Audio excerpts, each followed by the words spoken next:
These days, it's easy to become a designer, right? Loads of easy-to-use programs and how-to guides make it simple for anyone to put a brochure, newsletter, marketing piece together. How difficult can it be with so much help available? Technology has not only changed the design industry with the way designs are accomplished, it's changed the perception of design from a hard-earned skill to something you can learn about in an afternoon off. All well and good, but actually there is a lot more to it than reading a design manual or playing around with some interesting fonts. And to get to the bottom of what I'm saying, we need to look back, way back. We need to go pre-Technic.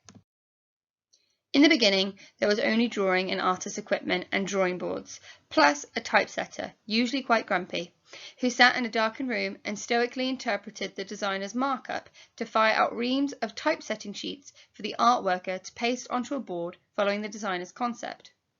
Not only did we have to draw our ideas out, we had to know all about type markings, message layers, leading the reader and visual concepts, as well as being adept with typography, font uses, sizes, kerning, leading, adjustments and alignment, etc., etc.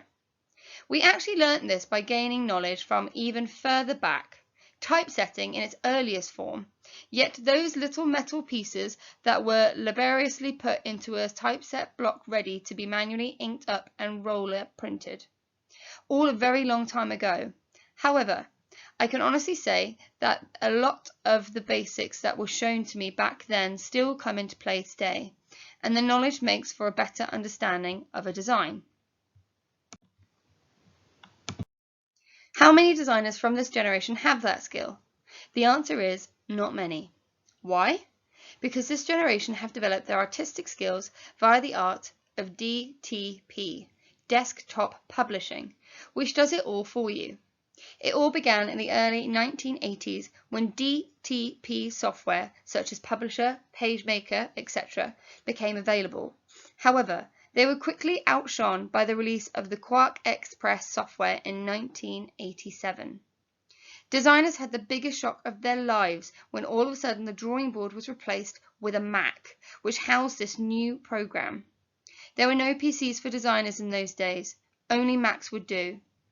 We were given a manual, and by and large we learnt on the job how to interpret our ideas and concept into pages and products. It was all pretty alien to start with, and the side effects were a lot of stress-induced headaches, but pretty soon we got to grips with the QuarkXPress, Illustrator and Photoshop, and bingo, a new age of designer technology was born.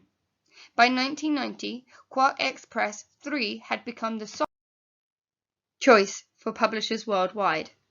With the 1997 release of QuarkXPress 4, QuarkXPress quickly became the world's most widely used professional page layout software. Of course, that was a long time ago.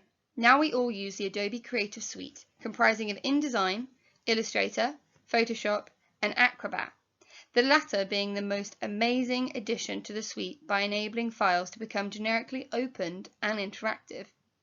In 2014, Adobe decided to go cloud-based, which now means that we have to subscribe on a yearly basis to use the programs that are essential for our job. No longer can we buy a program and use it indefinitely. So has technology enhanced or hindered the design industry? I think it's massively enhanced it by enabling creative ideas to become tangible in ever speedier timeframes. It's exciting to see thought processes translated into imagery or layouts, but equally important is the use of interactivity and motion. Video is now generic, and it's very easy to make the most basic idea come alive. Where it will go is an exciting journey which anyone with a creative mind is happy to embark on. Keeping up with trends is easy too. It's all online, waiting to be grabbed, but used wisely and intelligently and with the best creative influence. The design industry is a stunning institute that has no boundaries, only unexplored terrains.